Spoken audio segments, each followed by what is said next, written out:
the details. Company is again given them the details. I don't know why they are not able to locate it.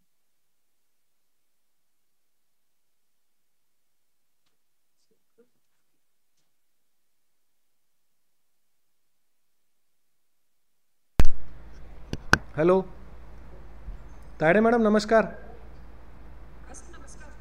आवाज येत आहे madam? Madam पहिला talk Thackeray मॅडमचं घेऊ. Epidemiology है ना? स्लाइड नाही, त्यांच्या स्लाइड नंतर घेऊन अच्छा करून बघा. क्या बोली मॅडम? स्लाइड शेअर करते ते. स्लाइड शेअर कर रहे? करून बघतो. अच्छा ओके ठीक आहे ना. बघा ना मॅडम बघा. कशाचा? नाही इथं जाऊन बरोबर म्हणलं. मैंने 0 कर दिया मेरा वॉल्यूम. तिकडे 70-100 केले तू ते म्हणता? मॅडम आल्या ना. कोर्स बनाए काय त्यांना कोर्स बनावं लागते मॅडम. हो बनाता ना कोहोस्ट बना ना. हां मॅडम तुमचं मॅडम थोडं व्हॉल्यूम वाढवलं तर बरं होईल मॅडम आवाजाचं.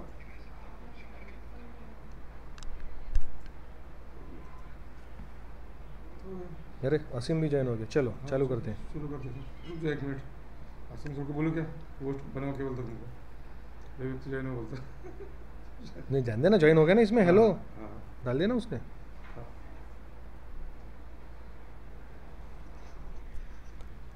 हॅलो नमस्कार. दर आठवड्याप्रमाणे या आठवड्यात पण आपण वेबिनार घेत आहोत. यंदा टॉपिक थोडंसं वेगळं आहे.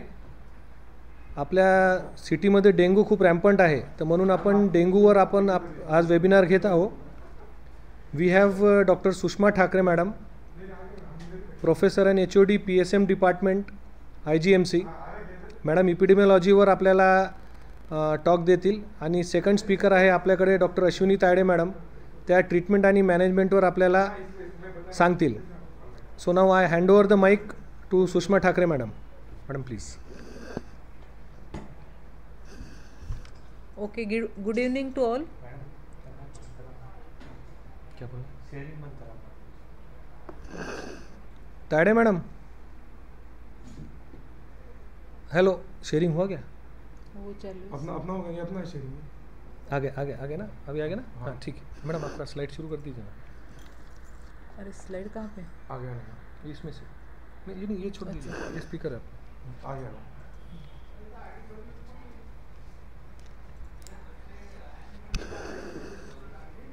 Okay, good evening to all.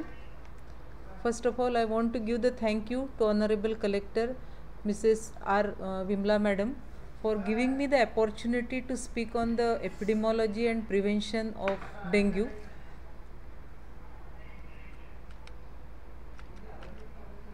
Hey, slide.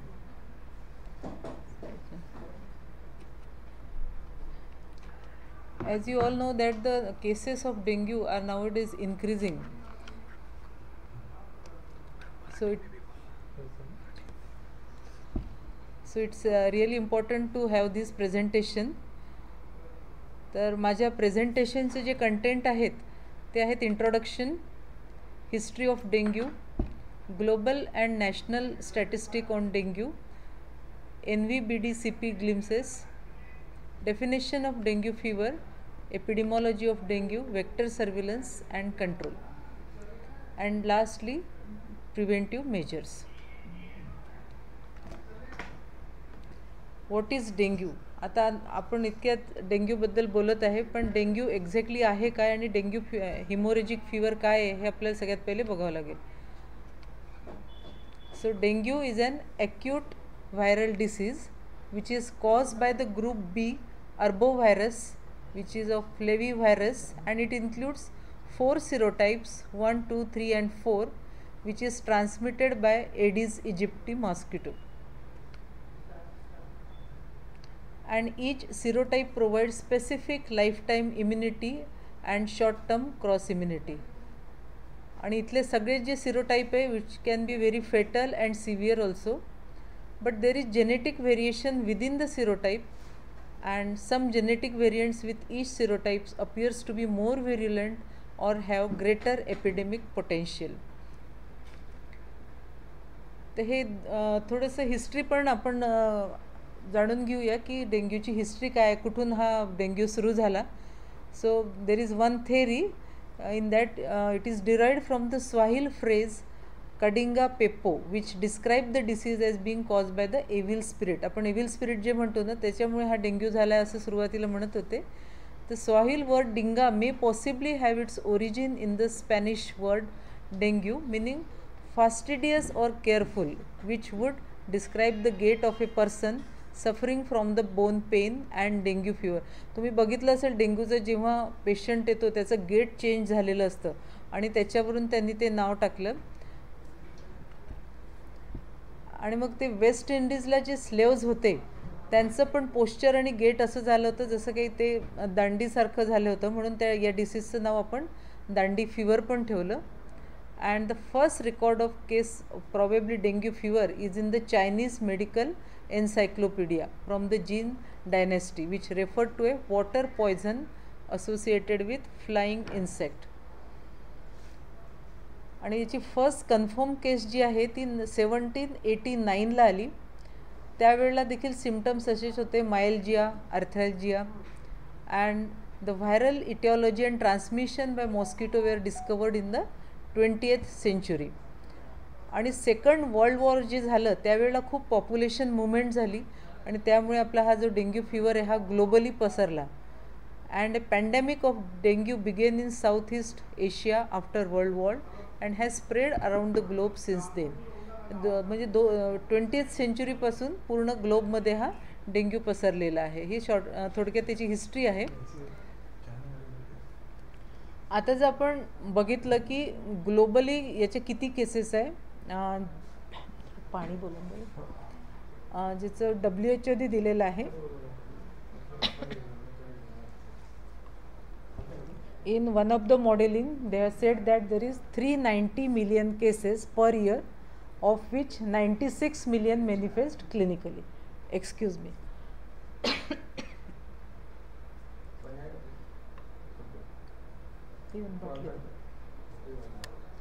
आणि दुसऱ्या स्टडीमध्ये त्यांनी असं म्हटलंय, एक्सक्यूज मी, पाणी बोला ना. यही तो है ना बॉटल उसकी, या मेरी बॉटल दे दे माझी bottle they. There are 3.9 billion people who are at the risk. I don't do so sorry for this.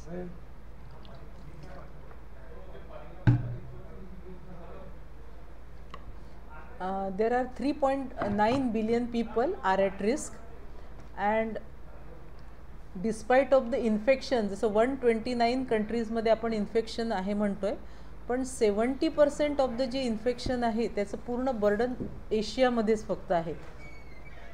आणि मागच्या सेंचुरीपासून जवळपास 8-fold त्याच्यामध्ये इन्क्रीज झालं. जर तुम्ही बघाल तर 2010मध्ये 2.4 मिलियन केसेस होत्या, पण 2019मध्ये 5.9 मिलियन केसेस आहे. आणि डेथ्स ज्या रेकॉर्ड झाल्या इन बिटवीन 2000 to 2015 त्या 960 to 4032 पर्यंत इन्क्रीज झाल्या. आणि हे जे केसेस इन्क्रीज झाल्या मे बी की जी आपली आता प्रॅक्टिस आहे की आपण बरोबर रिपोर्टिंग त्याचं चांगलं होतं आहे त्यामुळे असू शकतं, पण केसेसमध्ये इन्क्रीज नक्की झालेलं आहे. आता हे ग्लोबल पिक्चर आहे, European centre for prevention and control. त्यामध्ये देखील तुम्ही बघाल जो रेड साईड आहे तो आपलं एशियाचा आहे. तर सगळ्यात जास्ती केसेस आपल्या एरियामध्ये आहेत. मग हे साऊथ ईस्ट एशिया रिजन जे आहे त्याच्यात कॅटेगरीज केलं आहे on the basis of endemicity of dengue. जसं कॅटेगरी एमध्ये it is a major public health problem in Indonesia, Thailand, Sri Lanka. याच्यामध्ये हे मेजर पब्लिक हेल्थ प्रॉब्लेम आहे. जसं इंडियामध्ये, बांगलादेशमध्ये आणि मालदीव्समध्ये सायक्लिकल ट्रेंड, आपल्या इथे सायक्लिकल ट्रेंड दिसते आपल्याला. कॅटेगरी सीमध्ये it is uncertain endemicity in Bhutan and Nepal. आणि कॅटेगरी डी मध्ये जे येतं ते नो एंडेमिसिटी फाउंड. आता हा एवढा मोठा जो टेबल आहे त्याच्यावरून तुम्हाला दिसेल की 2015 पासून या केसेस वाढत गेलेले आहेत दरवर्षी. फक्त 2020 जे थोडेसे केसेस आपल्याला कमी दिसतात ते may be because of the worse scenario of the COVID. And this year also up to June 30th 9878 cases झालेल्या आणि 4 डेथ झालेल्या आणि जुलै महिन्यात अजून थोडी वाढ त्या केसेसमध्ये झालेली आहे. Now this is the scenario of India. India is endemic in 29 states and 6 union territory except in Lakshadweep. Lakshadweep मध्ये नाही आहे. And every year during the period of July to November there is an upsurge in the cases of dengue in northern part of the country. And however in the southern and western part of the country the disease has become perennial. तर ते जवळपास आपल्या इंडियामध्ये बरेच ठिकाणी आपला जो dengue आहे हा एंडेमिक झालेला आहे. मेनली नॉर्दर्न पार्टमध्ये आणि साऊदर्न पार्टमध्ये जो आहे इवन आपल्या इकडे महाराष्ट्रात पण तो पेरिनियल झालेला आहे. आता हा जो ग्राफ आहे हा तुम्हाला दाखवते की केसेस किती आहे आणि याची केस फॅटॅलिटी रेट किती आहे. जे ब्लू लाईनचे जे बार्स आहेत ते केसेस आहेत आणि जी रेड लाईन तुम्हाला जी दिसते आहे ती केस फॅटॅलिटी रेट आहे.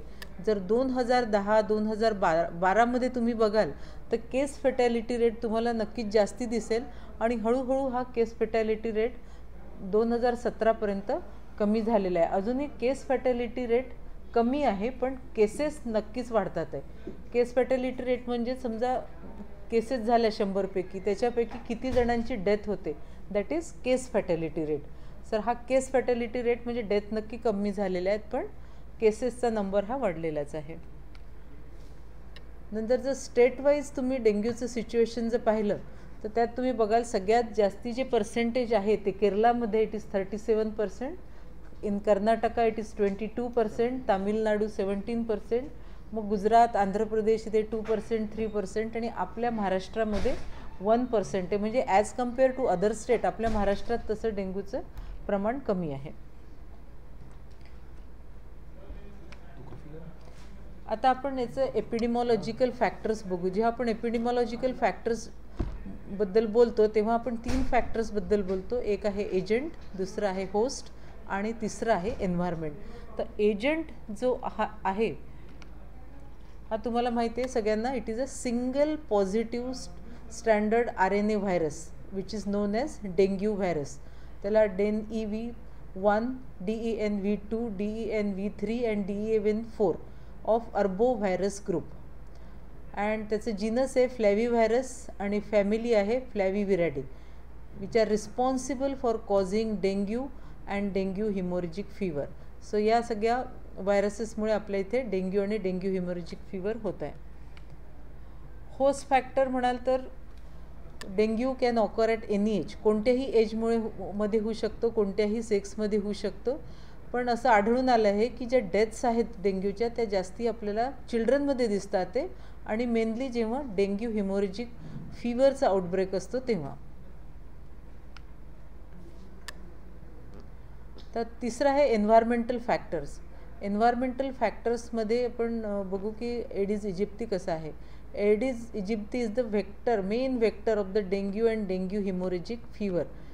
It is very small black mosquito with white stripe. जसं पिक्चरमध्ये तुम्हाला दिसत असेल त्याच्यावर व्हाईट स्ट्रीप्स आहे and is approximately of 5 mm in size.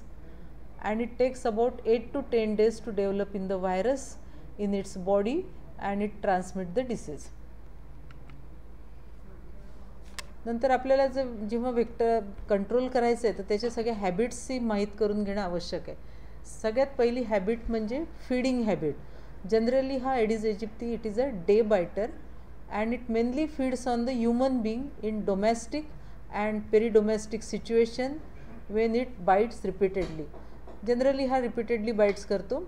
Resting habit जसं अदर मॉस्किटोजप्रमाणे it rest in the domestic and peridomestic situation It specially rests in the dark corners of the house, on hanging object like clothes, umbrella, or under the furniture. Breeding habit पण खूप महत्त्वाची आहे. Aedes aegypti mosquito breed in any type of man made container. जिथे कुठे small quantity of water store असेल तिथे तो breed करतो आणि eggs of Aedes aegypti can live without water for more than 1 year, which is very important. And it is most efficient mosquito vector for arbovirus. It is highly anthrophilic and it thrives in the close proximity to humans and lives often indoors. So dengue outbreak also attributes to जसं other Aedes आहे, Aedes polynesis आहे, Aedes albopictus आहे, Aedes स्केल्टरिस आहे, पण याच्यामुळे dengue कमी होतो. सगळ्यात जास्ती डेंग्यू जो होतो तो एडिस इजिप्तीमुळे होतो. आता ही सायकल तुम्हाला सांगेल की साधारणतः हे डेंग्यू व्हायरसची सायकल कशी असते. सगळ्यात पहिले मॉस्किटो एखाद्या इन्फेक्टेड पर्सनला बाईट करेल, म्हणजे ज्याला डेंग्यू झालेला आहे त्याला जर मॉस्किटोनी बाईट केलं नंतर त्याच्या बॉडीमध्ये म्हणजे मॉस्किटोच्या बॉडीमध्ये व्हायरस रिप्लिकेट होतं आणि त्या रिप्लिकेशनला जवळपास त्याला 8 ते 12 दिवस लागतात. त्याला आपण एक्सट्रिन्सिक इन्क्युबेशन पिरियड म्हणते, म्हणजे हा मॉस्किटोमधला एक्सट्रिन्सिक इन्क्युबेशन पिरियड आहे. नंतर जो इन्फेक्टेड मॉस्किटो आहे तो खूप साऱ्या ह्युमन बिंगला बाईट करू शकतो आणि मग त्याच्यामध्ये त्या ह्युमन बिंगमध्ये रिप्लिकेशन व्हायरसचं सुरू होतं and that is intrinsic incubation period. आणि generally direct person to person transmission होत नाही याच्यात, but there are few cases which are reported and publish of transmission of dengue through the exposure to dengue infected blood, organ or other tissue from blood transfusions. These are the common mosquito breeding places. या खूप important आहे. It can be a artificial container or the natural container. Artificial containers जसं flower vase आहे, pot plates आहेत, pails, water storage jars, basin, discarded receptacles, choked roof gutters, gully traps, unused toilet bowels and cisterns, aircon tray and dish tray, concrete drains. These are all the man-made. आणि काही natural पण container असतात जसे tree holes आहे, बांबू stumps आहे, leaf ॲक्झिल्स आहे, fallen leaves असतात, ग्राउंडमध्ये काही डिप्रेशन असतं, इथे देखील मॉस्किटो ब्रीड होतात. तर या प्लेसेस आपल्याला खूप इम्पॉर्टंट आहेत. आणि काही फॅक्टर्स आहे की ज्याच्यामुळे डेंग्यू जास्ती वाढला आहे, जसं increase in the urban population, then expanding mosquito breeding due to unreliable water supply, traditional water storage practice जे अजूनही आपल्याकडे चालू आहे, poor garbage collection, changing lifestyle, नंतर रॅपिड ट्रान्सपोर्टेशन, त्याच्यामुळे मूवमेंट ऑफ इन्फेक्टेड पर्सन खूप फास्ट होते एका जागेहून दुसरीकडे, spread of dengue mosquitoes and other related factors like इनएडिक्वेट health education, limited financial resources, insufficient mosquito control program and resistance of mosquito to the insecticide. तर हे काही factor आहे ज्याच्यामुळे डेंग्यूच्या केसेसमध्ये वाढ होते आहे. आता डेंग्यूचे सिम्पटम्स काय आहे आणि ग्रेड्स कसे आहे याच्याबद्दल मी बोलणार नाही, कारण याच्यानंतर डॉक्टर अश्विनी तायडे मॅडमचं लेक्चर आहे, त्यात हे सांगणार आहेत ते, म्हणून हे स्किप करते मी. नंतर आपण वेक्टर सर्व्हिलन्सबद्दल बघूया. वेक्टर सर्व्हिलन्स पण तेवढाच इम्पॉर्टंट आहे. आपण 2 टाईपचं सर्व्हिलन्स करतो, एक तर लार्वल सर्वे आणि दुसरं अडल्ट सर्वे. तर लार्वल सर्वेमध्ये आपण वेगवेगळे इंडेक्स पाहतो ज्याच्यावरून आपल्याला लक्षात येतं की किती लार्वास त्या एरियामध्ये आहे. पहिला आहे house index, means number of house infected which is divided by number of house inspected. आपण जितके हाऊस इन्स्पेक्ट केले त्यापैकी किती हाऊसमध्ये आपल्याला इन्फेक्शन मिळालं आहे इंटू 100 जर केलं तर आपल्याला हाऊस इंडेक्स मिळेल. दुसरा आहे कंटेनर इंडेक्स, म्हणजे नंबर ऑफ पॉझिटिव्ह कंटेनर्स, म्हणजे ज्याच्यात आपल्याला लार्वा सापडले असे किती कंटेनर आहे आणि आपण किती कंटेनर इन्स्पेक्ट केले इंटू 100. याच्यावरून आपल्याला कंटेनर इंडेक्स सापडेल. नंतर ब्रिटिओ इंडेक्स म्हणजे नंबर ऑफ पॉझिटिव्ह कंटेनर, म्हणजे ज्यामध्ये आपल्याला लार्वे सापडले आणि असे किती घरात सापडले, म्हणजे number of house inspected into 100, that will be the Breteau index. आणि नंतर आहे प्युपा इंडेक्स, जसं number of pupae divided by number of house inspected. जसं मॉस्किटोच्या लाईफ सायकलमध्ये तुम्हाला माहीत असेल, पहिले एग्स असतात, मग लार्वे, मग प्युपे आणि अडल्ट मॉस्किटो. तर हे जे प्युपे किती घरांमध्ये आपल्याला सापडले त्याच्यावरून आपल्याला प्युपे इंडेक्स कळून जाईल. नंतर दुसरा आहे अडल्ट सर्वे. अडल्ट सर्वेमध्ये लँडिंग आणि बायटिंग कलेक्शन ऑफ बघतो, म्हणजे express in terms of landing or biting counts per man hour. ते आपल्याला लँडिंग आणि बायटिंग कलेक्शन सांगेल. सेकंड आहे resting collection, means it is recorded as the number of adults per man hour of human efforts or per house. आणि तिसरं आहे oviposition traps which is use for Aedes aegypti surveillance in urban areas to evaluate the impact of adulticidal space spraying on the adult female population. तर हे दोन टाईपचे आपण सर्वे करतो, एक लार्वल सर्वे आणि अडल्ट सर्वे.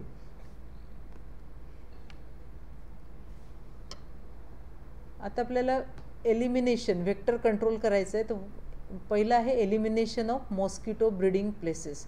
सगळ्यात पहिले आपल्याला मॉस्किटोचे ज्या ब्रीडिंग प्लेसेस आहे त्या बघाव्या लागतील. सो त्याच्याच पहिलं आहे कव्हर द वॉटर कंटेनर. जे वॉटर कंटेनर असतं ते टाईट आपल्याला ठेवायला पाहिजे, नाहीतर त्याच्या आतमध्ये मॉस्किटो जाऊ शकतात, बाहेर येऊ शकतात, मग तिथे ते एग्स देऊ शकतात, त्याचे लार्वे, प्युपे, अडल्ट मॉस्किटो सगळं होईल.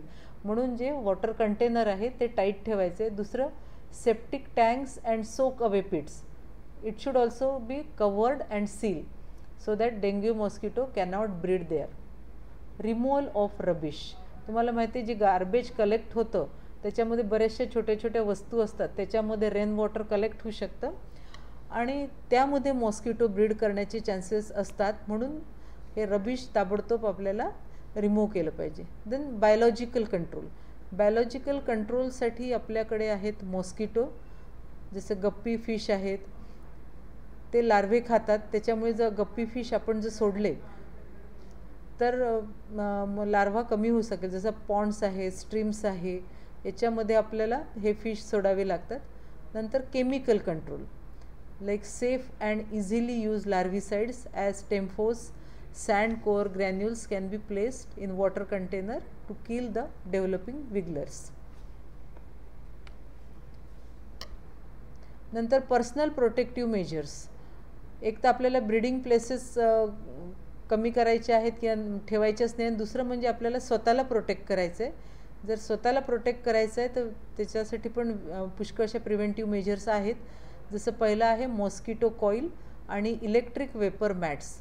स्लो बर्निंग मॉस्किटो कॉइल्स और electric vapour mats are effective in the rainy season just after sunrise and before the म्हणजे after the sunset when dengue mosquito bite. Generally आपण बघतो की सकाळच्या वेळेला हे जे असतात किंवा संध्याकाळच्या वेळेला मॉस्किटोचं डेन्सिटी जास्ती असते, त्यावेळेला जर आपण कॉइल्स किंवा मॅट्स लावल्या तर ते कमी होतील. दुसरं म्हणजे मॉस्किटो नेट्स. मॉस्किटो नेट आपण यूज करू शकतो. जनरली मुलांसाठी, लहान मुलांसाठी जे दुपारच्या वेळेला ही झोपतात त्यांच्यासाठी मॉस्किटो नेटचा उपयोग चांगला होईल. आणि जर ही मॉस्किटो नेट आपल्याला अजून उपयुक्त करून घ्यायची असेल तर त्याला आपल्याला ट्रीटमेंट द्यावी लागते. जसं परमॅथ्रिन और पायरॅथ्रॉइड इन्सेक्टिसाइडनी जर त्याला ट्रीट केलेलं असलं तर that will be more useful. किंवा आपल्या घरचे जे कर्टन्स असतात, जे क्लॉथचे असो, बांबूचे असो, त्याला पण जर आपण इन्सेक्टिसाइडनी ट्रीट केलं तर त्याच्यावर जे मॉस्किटो जनरली आपण ज्या अशा वस्तू हँग करून ठेवतो त्यावर जास्त मॉस्किटो रेस्ट करतात, तर ते कमी होऊ शकतं. Then repellent. Mosquito repellent can be applied to the expose part of our body where mosquito bite, but care should be taken in using the repellent on small children and the elderly. Then the screen. Screening जर केलं तर ते पण उपयोगी आहे. जसं screen on window and doorways are effective protection against the entry of mosquitoes in homes. Then protection of people sick with dengue. तर dengue कसा ट्रान्समिट होईल, जर कोणी डेंग्यूचा पेशंट असेल त्याला जर मॉस्किटो बाईट करेल तर मग त्याच्यात ते एक्सटेन्सिक इन्क्युबेशन सायकल होते, नंतर तो बाईट नॉर्मल ह्युमन बिंगला बाईट करतो. जर आपण सिक जे लोक आहेत ज्यांना डेंग्यू झालेला आहे त्यांनाच थोडं आयसोलेट जर ठेवलं तर आपण पुन्हा प्रोटेक्ट करू शकतो. Then there is biological and environmental control. Biological control हा लार्जली एक्सपेरिमेंटल आहे. फक्त एक आहे की आपण we can place the fish in the container to eat the larva. Then environmental control is also there, like elimination of larval habitats and most likely method to be effective in the long term. नंतर काही programmes आहे to minimise the impact of epidemic, like you have to educate to the medical community. म्हणजे पहिले medical कम्युनिटीला educate करणं आवश्यक आहे regarding the dengue. Then there should be implementation of emergency contingency plan. आणि मग education of the general population is equally important. Then provision of reliable water supply. जर water supply continuous आणि regular नसेल तर generally लोक water store करून ठेवतात आणि स्टोअर केलेल्या वॉटर्समध्ये ब्रीडिंग मॉस्किटोचं जास्ती असतं. म्हणून आपण जर त्यांना प्रोव्हिजन केलं रिलायबल वॉटर सोर्सचं किंवा कंटिन्युअस वॉटर सोर्सचं तर आपण याला प्रिव्हेंट करू शकतो. Then reliable rubbish collection. Regular garbage collection will reduce the potential mosquito breeding sites. म्हणजे जनरली आपल्या इथे नागपूरला होत आहे रेग्युलर रबिश कलेक्शन होत आहे. नंतर house to house inspection to control the mosquito breeding, where appropriate house to house inspection will determine whether mosquitoes are breeding around the houses. Then inspectors can teach household members how to prevent the mosquito breeding. तो घरोघरी जाऊन जर आपण जर असं inspection केलं आणि घरच्या लोकांना जर एज्युकेशन केलं की ब्रीडिंग प्लेसेस कशा कमी करायच्या किंवा संपवून टाकायच्या तर ते खूप युजफुल राहू शकतं. नंतर health education campaign. The first step in action against the dengue mosquito is to inform communities about the what dengue is and what measures can be taken to combat. जर आपण लोकांना तसं एज्युकेशन दिलं की dengue कसा होतो आणि त्याच्यापासून प्रिव्हेंट करायला आपण काय करायला पाहिजे तर ते नक्कीच उपयोगाचं ठरेल. नंतर प्रिव्हेन्शनसाठी वॅक्सिन आहे. वॅक्सिनबद्दल मी जास्ती बोलणार नाही कारण मॅडम बहुतेक ते कव्हर करणार आहेत. But as of 2021 only one version of commercially available vaccine is available by the name of Dengvaxia. It is a CYD TDV vaccine and the vaccine is only recommended in those who have previously had dengue fever or population in which most people have been previously infected. And it is given in the age group of 9 to 60 years. Schedule is there are 3 injections of 0.5 ml at 6 months interval. It is developed by the Sanofi Pasteur in December 2010. It is a live attenuated viral vaccine. A few words about the National Vector-Borne Control Program. This National Vector-Borne Disease Control Program was approved in the by the Government of India in the year 2003 and 2004. It is for the prevention and control of vector-borne diseases like malaria, dengue, lymphatic filariasis, Kala Azar, Japanese encephalitis and chikungunya in India. And the goal of this program is this National Health Policy 2002 is the reduction in the mortality on account of malaria and other vector-borne diseases. त्याच्यामध्ये आपलं dengue येतो by 50% by 2010 and efficient morbidity and control. And they have suggested some strategies like there should be surveillance of disease and vector through sentinel sites in tertiary healthcare institute. There should be early diagnosis and prompt care management. Then vector control through source reduction, personal protection, behavior change, communication campaign for community participation and social mobilization. There should be intersectoral convergence for mosquito breeding source reduction and personal protection measures beside early reporting of cases, and there should be capacity building. then there should be some regulatory methods, measures. Like in Times of India, they have published that BMC gives the notices to 7,000 people, and they have charged the 14 lakhs as fine for the breeding places. So if such type of regulatory measures are there, then we can prevent the disease.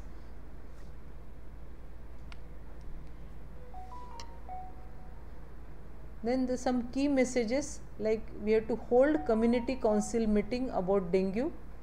Participant will decide if dengue is an important problem in the community. जसं कम्युनिटीमध्ये आपण एखादी meeting घेऊन decide करू शकतो की आपल्या एरियामध्ये खरंच हा डेंग्यू इम्पॉर्टंट प्रॉब्लेम आहे का. देन असेल तर invite municipal community health leaders to participate in action decided on by community. Then organise the training sessions, त्यामध्ये आपण फिल्म दाखवू शकतो किंवा लेक्चर्स किंवा हेल्थ वर्करला ट्रेनिंग देऊ शकतो. Then conduct the surveys to determine the mosquito problem. You can use the school children as agent for change to carry out the inspection. पण आता सध्या कोविड असल्यामुळे आपण हा पार्ट नाही करू शकत. But we can organize the house to house survey and one-to-one teaching about dengue and the vector mosquito, and we can publicize the activity. तर आजच्या आपल्या लेक्चरमध्ये आपण मेनली पाहिलं की एपिडेमॉलॉजी कसे एजंट, होस्ट अँड एन्व्हायरमेंट, त्याच्या वेक्टरच्या व्हेरियस हॅबिट्स कशा आहे, breeding habits, eating habit, resting habits त्या इम्पॉर्टंट आहे. आणि प्रिव्हेन्शनसाठी आपण काय करू शकतो, अँटी लार्वल मेजर्स आहेत, अँटी अडल्ट मेजर्स आहेत आणि पर्सनल प्रोटेक्टिव्ह मेजर्स आहे. आणि वॅक्सिन अजून आपल्याकडे तेवढं नाही आहे. तर मला जर असं वाटतं की जसं आपण नेहमीच म्हणतो prevention is better than cure, जर आपण प्रिव्हेंटिव्ह मेजर्सचा जर उपयोग केला तर आपण नक्कीच डेंग्यूचं प्रिव्हेन्शन करू शकतो आणि आपल्या स्वतःला आणि पूर्ण आपल्या पॉप्युलेशनला डेंग्यूपासून वाचवू शकतो. सो तर पुन्हा एकदा मी डॉक्टर गुल्हाणे सरांना धन्यवाद देईन की त्यांनी मला इथे बोलवलं आणि तुमच्यासमोर बोलायची संधी दिली. त्यासाठी thank you very much sir. Thank you madam. It was a very nice talk. Naveen topic आणि डेंग्यू आजकाल खूप स्प्रेड होत आहे, तर सगळ्यांना आता माहितीच पडलं असेल की इपिडेमॉलॉजी आणि प्रिव्हेन्शन कसं आहे. क्वेरीज असतील तर चॅटबॉक्समध्ये प्लीज टाकावे. 5 मिनिटं देऊ आपण त्यांना. ठीक आहे.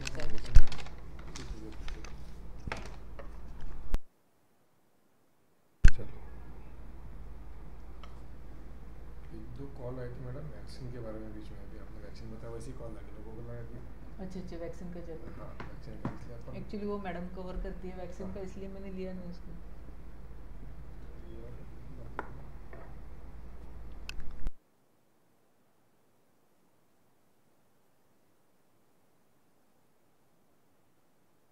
आता बोला ना. किती वेळ झाला? खूप जास्ती वेळ तर नाही झाला ना? नाही नाही ठीक आहे ना, 20-25 मिनटं, 34 मिनिट चालते का? अर्धा तास ठीक आहे ना, नो इश्यू. पण इतकं शॉर्ट केलं पण तरी ते नाही नाही नाही मॅडम सगळे आस्पेक्ट कव्हर केले मॅडम. ते खूप जास्त डिटेलमध्ये आहे, पण ते म्हटलं तुम्ही म्हणाले 15-20 मिनिटात संपवा. नाही नाही नाही मॅडम, कसं आहे म्हणजे आपल्याला आपल्या हेल्थ वर्करला हेच सांगायचं आहे की इपिडेमॉलॉजी कोणतं ग्राफ हे ते त्यांच्या काही कामाचं नाही. नाही बरोबर आहे, फक्त पण त्यांना एक ती इन्फॉर्मेशन हवी ना की आपल्याकडे किती केसेस वाढतात. एक्झॅक्टली तेच. मॅडम क्वेश्चन आलेला आहे, why fatality is more in children. हा क्वेश्चन आला आहे doctor Pankaj Lodhi Sangole, doctor Sangole sir. ते तर मॅडमलाच विचारायला हा प्रश्न, पण तो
एक महत्त्वाचा क्वेश्चन आहे सर. मॅडम तर बसल्याचं म्हणून मॅडमने लेक्चर तर एंड केलं होतं, पण एक महत्त्वाचा क्वेश्चन आला. How frequently fogging should be done in today's sensitive situations. कितनी बार करना चाहिए फॉगिंग? फॉगिंग हे महिन्यातनं 2दा तरी करायला पाहिजे. आणि आता सध्या जसं डेंग्यूचा हा सीझनच आहे, मी जसं सांगितलं जुलै टू नोव्हेंबरमध्ये डेंग्यूच्या केसेस खूप असतात, तेव्हा फ्रिक्वेंटली करायला पाहिजे. फॉगिंग तर आपण 15 दिवसातनं एकदा करायला पाहिजे. जर आपण अँटी लार्वल मेजर्स यूज करत असाल तर त्या एका आठवड्यातनं एकदा तरी अँटी लार्वल मेजर्स यूज करायचे आहेत. Thanks ma'am.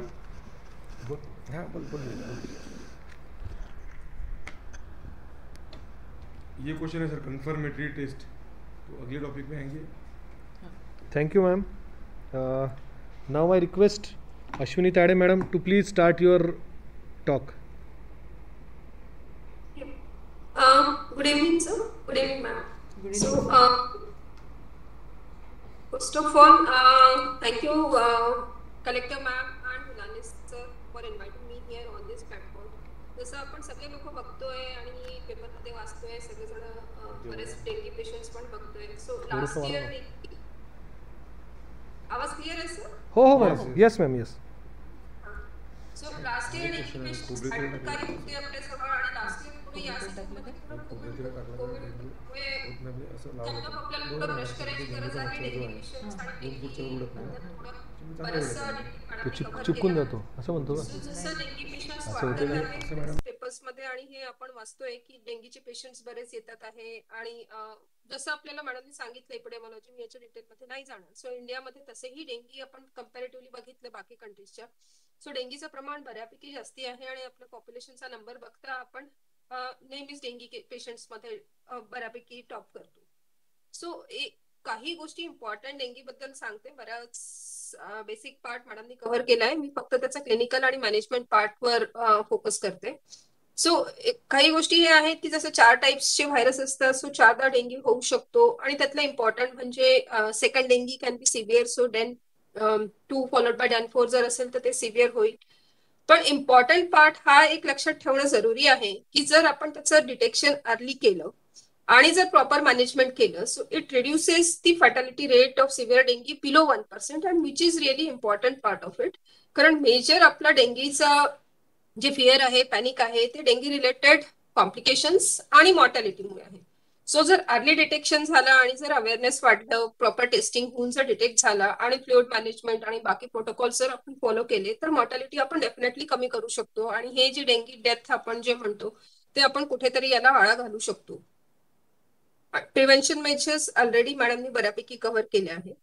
So just a case, 25-year male fever 103 degrees fever घेऊन येतोय, headache, body ache, myalgia, which must be a common situation. आपल्यापैकी बरेच जण ही सिच्युएशन फेस करतात आहे.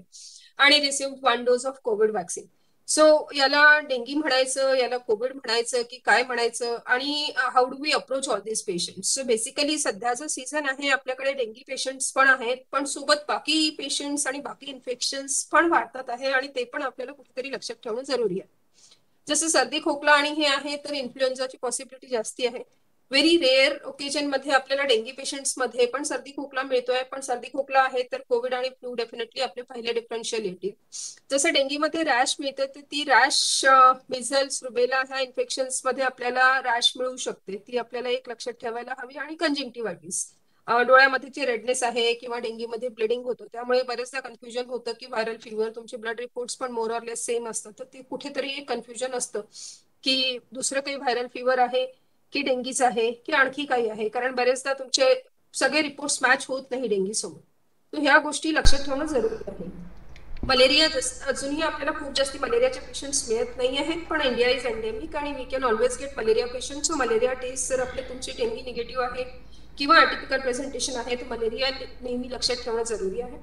टायफॉइड फीवरसाठी एक मी सांगू इच्छिते की टायफॉइड फीवरसाठी जी आपण विडाल करतो, विडाल बरेचदा फॉल्स पॉझिटिव्ह येऊ शकते, आणि विडालच्या बेसिसवर टायफॉइडचं डायग्नोसिस करू नये. क्लिनिकल डायग्नोसिस किंवा जर तुमचं सीबीसी पिक्चर, ब्लड कल्चर काहीतरी सपोर्टिव्ह असेल तर टायफॉइडचं डायग्नोसिस नक्की करा. पण जस्ट विडाल पॉझिटिव्ह आहे म्हणून टायफॉइड ट्रीट करत राहणं चुकीचं आहे, कारण बरेचदा विडाल फॉल्स पॉझिटिव्ह येऊ शकते. चिकनगुनिया अजूनही आपल्याला चिकनगुनिया जास्ती पेशंट्स मिळत नाहीये, पण chikungunya basically main joint pain symptoms असतो. जॉईंट पेन, प्लेटलेट कमी होणार आणि मोरऑरलेस डेंगी सारखं पिक्चर, सो बरेचदा कन्फ्युजिंग राहू शकतो. ह्या सगळ्या गोष्टी सोडून पण बाकी इन्फेक्शन्स पण बऱ्याचदा सिमिलर प्रेझेंटेशन देतात. जसं बाकी सेप्सिस आहे, लेप्टोस्पायरोसिस आपल्या एरियामध्ये जास्ती कॉमन नाहीये, पण अगेन लेप्टोसिरोलॉजी जी आपण करतो ती बरेच फॉल्स पॉझिटिव्ह येते. सो ही एक आणखी एक गोष्ट लक्षात ठेवणं जरुरी आहे, कारण बरेचदा पेशंट आपण जे डॉक्टर देतो that will help patient for scrub typhus definitely, कारण स्क्रब टायफस आपल्या एरियामध्ये आहे. सो सध्या जे कॉमन इन्फेक्शन्स आपण बघतोय ते आहे फ्लू, डेंगी आणि स्क्रब टायफस. सो बेसिकली हे माहिती जरुरी याच्यासाठी आहे की जेव्हा आपण पेशंट्सला अँटीबायोटिक आणि मेडिसिन्स देतो, सो ते त्यानुसार प्लॅन करू शकतो आणि वन्स आपलं एकदा डायग्नोसिस झालं त्यानुसार आपण अँटीबायोटिक किंवा बाकी एक्स्ट्रा मेडिसिन्स कट डाऊन करू शकतो. झिका व्हायरसचे केसेस जसं केरळमध्ये रिपोर्ट झाले असून झिका, डेंगी आणि चिकनगुनियामध्ये कसा फरक करणार. सो बेसिकली झिका मेनली जे एन्केफेलायटिस किंवा ब्रेन फीवर सारखे जे प्रेझेंटेशन आहे अल्टर्ड सेन्सोरियम पेशंट्स मध्ये झिका आपण सस्पेक्ट करून सॅम्पल पाठवू शकतो. सिम्पटम्स मेनली सेम राहतील डेंगी सारखी, fever, rash, conjunctivitis, joint pain will be there, blood reports will be more or less the same. पण सस्पिशन जर असेल तर आपण पाठवू शकतो. झिका व्हायरस अवेलेबल आहे किंवा through government we can send it to N ID. डेंगीचं तर definitely fever, rash plus minus body ache, myalgia, headache बऱ्याच पेशंट्स असतं आणि चिकनगुनिया, जॉईंट पेन जसं मी ऑलरेडी सांगितलेलं आहे. कोविडचे अजूनही पेशंट्स आपल्याला मिळतात आहे आणि बरेचदा कन्फ्युजन हे असतं की कोविड आहे की डेंगी आहे आणि आपण डिफरन्शिएट कसं करणार. सो बेसिकली वेक्टर आपल्याला माहिती आहे की दोन्ही कम्प्लिटली डिफरंट आहे. सो जर आपल्या घरी वॅक्सिनेशन झालेलं नाहीये, हाय रिस्क ग्रुप आहे, हिस्ट्री ऑफ कॉन्टॅक्ट आहे आणि इन्क्युबेशन पिरियड मध्ये जर फीवर तुमचा येत असेल कोणाच्या कॉन्टॅक्ट, सो त्या गोष्टी जर असतील तर कोविडची पॉसिबिलिटी नक्की डोक्यात आणि कोविडची टेस्टिंग करणं जरुरी आहे. कारण जरी आपली सेकंड वेव्ह संपली आहे आणि थर्ड वेव्ह स्टार्ट झालेली नाही, आपल्याला काही कोविड पेशंट्स मिळतात आहे. सो ही गोष्ट लक्षात ठेवणं जरुरी आहे. कोविड आणि डेंगी बेसिकली वाईल्ड केसेस मध्ये फक्त सर्दी आणि हे कोविड मध्ये आपल्याला मिळेल, डेंगी मध्ये ते नाही मिळत. पण बरेच कोविडचे पेशंट असे आपल्याला सर्दी खोकला नाही मिळालेला आणि फक्त फीवर मिळाला आहे, तर त्या गोष्टी आपल्याला ब्लड इन्व्हेस्टिगेशन किंवा पीसीआर ची आरटीपीसीआर आपण करतो, अँटीजन आरटीपीसीआर, त्या करूनच आपल्याला डिफरन्शिएट करावं लागेल. पण एक महत्वाचा पॉइंट की कोविड पेशंट्स जेव्हा आपण डेंगी टेस्ट करतो, डेंगी एलायझा किंवा डेंगी एलायझा नाही, डेंगी आयजीएम ची कार्ड टेस्ट करतो, ती कार्ड टेस्ट आयजीएम आयजीची फॉल्स पॉझिटिव्ह येऊ शकते. आणि जर आपण डेंगीचं डायग्नोसिस आयजीएम आणि आयजीजीच्या बेसिसवर करतो आहे, कार्ड टेस्टच्या बेसिसवर, तर आपल्याला ते कुठेतरी क्रॉस चेक करणं जरुरी आहे की हे फॉल्स पॉझिटिव्ह आहे की हे खरंच डेंगी आहे. कारण तुमचा ट्रीटमेंट प्रोटोकॉल पूर्ण चेंज होऊन जातो जर ते कोविड आहे किंवा दुसरं व्हायरल आहे आणि डेंगी आहे तर. So basically diagnosis initial phase मध्ये जे आपण करतो ते NS1 अँटीजन. सो सुरुवातीचे 5 दिवस आपल्या NS1 अँटीजन पॉझिटिव्ह येतात. This is flavivirus specific antigen. So दुसरे फ्लेवी व्हायरस पॉझिटिव्ह येऊ शकतं, पण ॲज ऑफ नाऊ आपले बाकी फ्लेवी व्हायरसेस जास्ती नाही आहे सर्क्युलेशन मध्ये. So NS1 is pretty sensitive, almost 98% sensitivity आहे. आणि जर इनिशियल 2-3 दिवसात तुम्ही करताय 5 दिवसात तर NS1 पॉझिटिव्ह हे निगेटिव्ह कधी येईल, फक्त सेकंडरी डेंगी आहे तर असं होऊ शकतं की NS1 निगेटिव्ह आणि तुमची सेरोलॉजी आधी पॉझिटिव्ह येऊ शकते. IgM positive, okay I will come to that. So basically डेंगीची ही फेज हा चार्ट खूप इम्पॉर्टंट आहे आणि हा लक्षात ठेवणं जरुरी आहे. तर इनिशियल फेज जो आहे, इनिशियल 4-5 डेजचा फेज जो आहे तो बेसिकली व्हायरेमिया फेज आहे आणि हा फेज आहे ज्यामध्ये आपल्याला फीवर आणि बाकी हेडेक, मायल्जिया हे सगळे सिम्पटम्स असतात. द मोमेंट तुमचा फीवर कमी होतो that is the time actually complications begins. आणि हा फेज आहे की जिथे तुम्ही रिलॅक्स करून जमत नाही, कारण या फेज मध्येच तुमचे जे आहे थर्ड स्पेसिंग होतं, पाणी जमा होतं, हे सगळे कॉम्प्लिकेशन्स या फेज मध्ये होतात. मी तुम्हाला बोलू ते नंतर.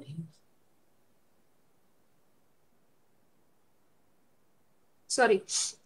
सो हा फेज जो आहे हा इम्पॉर्टंट आहे, कारण हा फेज मध्येच तुमचे कॉम्प्लिकेशन्स जास्ती होतात. जे इनिशियल फ्लुइड ओव्हरलोड आपलं होतं ते या इनिशियल 5 डेज मध्ये, आणि दिस इज द टाइम जिथे तुमचं कॅपिलरी लीक किंवा थर्ड स्पेसिंग सुरू होतं आणि कॉम्प्लिकेशन सुरू होतात. सो या फेजला जर आपण रिलॅक्स होऊन फ्लुइड बंबार्ड केले तर जे तुमचे पेशंट वॉर्ड मधून आयसीयू मध्ये शिफ्ट होतात तो एक कॉम्प्लिकेशन बेसिकली जर आपल्या इनिशियल फेज मधल्या फ्लुइड मॉनिटरिंग व्यवस्थित झालं तर ते आपण कुठेतरी अवॉइड करू शकतो. आणि हे फ्लुइड मॉनिटरिंग कसं करायचं, so basically clinical science, dehydration आणि हायड्रेशनचे सायन्स बघायचे, एक्टिव्ह ब्लिडिंग आहे की नाही बघायचं, आणि हेमॅटोक्रिट मॉनिटरिंग करायचं.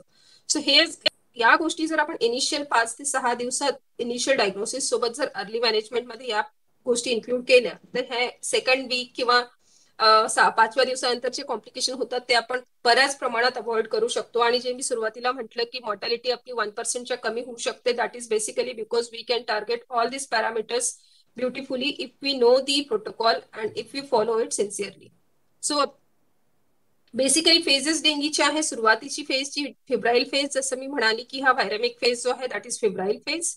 क्रिटिकल फेज जो इनिशियली इथे जे तुमचं लिकेज आणि थर्ड स्पेसिंग होईल, या स्पेसमध्ये तुमचं liver dysfunction, CNS symptoms, bleeding, हे सगळे कॉम्प्लिकेशन्स या फेजमध्ये होऊ शकतात. So this is critical phase which needs lot of observation and monitoring. आणि recovery phase is the last phase, जिथे तुमच्या 7-8 दिवसानंतर पेशंट स्टेबिलाइज झाला आहे, थर्ड स्पेसिंग कमी झाली आहे आणि इथे तुम्हाला फ्लुइडची गरज नाही आहे, तुम्ही फक्त प्लेटलेट इम्प्रुव्हमेंटची वाट बघत आहे. So it's basically more of a monitoring in this phase. So diagnosis मध्ये बेसिकली डेंगीचं जसं आपण म्हटलं आपल्याकडे जे अवेलेबल आहेत त्या गोष्टी बेसिकली आपण करतो कार्ड टेस्ट, एलायझा आणि सिरोलॉजी, NS1 antigen. So NS1 antigen बरंच स्पेसिफिक आणि सेन्सिटिव्ह आहे आणि NS1 अँटीजनच्या बेसिसवर डायग्नोसिस करू शकतो आपण. पण रिपोर्टिंगसाठी government of India has made ELISA to be compulsory for dengue reporting. So IgM, IgG जे आहे आपलं ते सेकंडरी आणि प्रायमरी डेंगीमध्ये डिफरंट रिस्पॉन्स आहे. कारण कुठला पण व्हायरस शरीरामध्ये आला की इनिशियल तुमचं व्हायरेमिया आहे किंवा antigen which is related to virus, जसं आपण कोविडमध्ये पण अँटीजन टेस्ट करतो, same way it is NS1 antigen for dengue. And in primary dengue your IgM comes early and IgG comes later, म्हणजे 7-8 दिवसानंतर तुमचं IgG येईल आहे पॉझिटिव्ह. सो इन केस जे पेशंट आपले लेट येतात आहे आणि ज्यांचं NS1 निगेटिव्ह आहे आणि आपल्याला डेंगी सारखं वाटतंय, त्यांचं diagnosis how do we confirm. So what we can do is we can do IgM आणि IgG, सिक्वेन्शियल IgM IgG. आणि जर सिरो कन्व्हर्शन आहे म्हणजे निगेटिव्हचं पॉझिटिव्ह आहे, so that is a evidence that it is dengue, though initial फेजमध्ये patient आपल्याकडे नाही आला तर. आणि जर सेकंडरी डेंगी आहे, सेकंडरी डेंगीमध्ये बेसिकली काय होईल की आपला IgM पॉझिटिव्ह अर्ली येईल as compared to the primary dinghy. And even IgG will come pretty early positive. So your initial fever days, you might have IgM, IgG positive both, and NS1 might come bit later. So that is basically because patient was already exposed and patient had these antibodies in his body and there was an immunistic response. So जसा exposure झाला तसं ते antibody titers वाढले. हा एक important chart आहे आणि I guess हा चार्ट जर आपल्याला माहिती झाला तर बरंच मॅनेजमेंट डेंगीचं इझी होऊन जातं. सो डेंगी आपण जे म्हणायचो, dengue shock, dengue haemorrhagic dengue, dengue fever, ह्या सगळ्या गोष्टी WHO हे क्लासिफिकेशन चेंज केलं आणि basically it is simplified, very easy. So dengue without warning sign, dengue with warning sign and severe dengue. So dengue without warning signs means just पेशंटला fever आहे, बाकी platelet कमी नाही आहे, लिव्हरवर सिजन नाही आहे, बाकी काही कॉम्प्लिकेशन नाही आहे, तो that is dengue without warning sign. Warning signs काय आहेत तर basically abdominal pain, tenderness, persistent vomiting आहे, clinical fluid accumulation which might be because of तसं थर्ड स्पेसिंग आहे, abdominal tenderness असतं, एअर एंट्री डिमिनिस्ड आहे बेसिसला, किंवा मग फेशियल स्वेलिंग आहे, पिडल एडिमा आहे, ह्या सगळ्या गोष्टी will be indirect evidence of clinical fluid accumulation. Mucosal bleed आहे, गम ब्लिडिंग होत आहे किंवा आणखी कुठून ब्लिडिंग होत आहे, पेशंट डल आहे, लेथार्जिक आहे, लिव्हर एनलार्जमेंट आहे, किंवा मग इनडायरेक्ट एव्हिडन्स मध्ये लॅब पॅरामीटर्स जसं तुमचं हेमॅटोक्रिट वाढतं आहे, हेमो कॉन्सन्ट्रेशन होत आहे, दॅट इज अन इंडिकेशन की थर्ड स्पेसिंग होत आहे आणि फ्लुइड थर्ड कंपार्टमेंट मध्ये जात आहे आणि प्लेटलेट कमी होत आहे, and liver enzyme derangement, mild derangement of liver enzyme. So that those will be warning signs. Probable dengue आपण कधी म्हणू जेव्हा फक्त फिवर एपिडेमॉलॉजिकल कन्फर्मेशन आहे, किंवा जसं आता डेंगी एपिडेमिक आहे, डेंगी आपण पेशंट्स बघतोय आणि आता जर कोणाला fever, rash, dengue like picture आहे, ग्लुकोपेनिया हे सगळं आहे, तर आपण त्याला टेस्ट करू आणि मग त्याला कन्फर्म डेंगी म्हणू.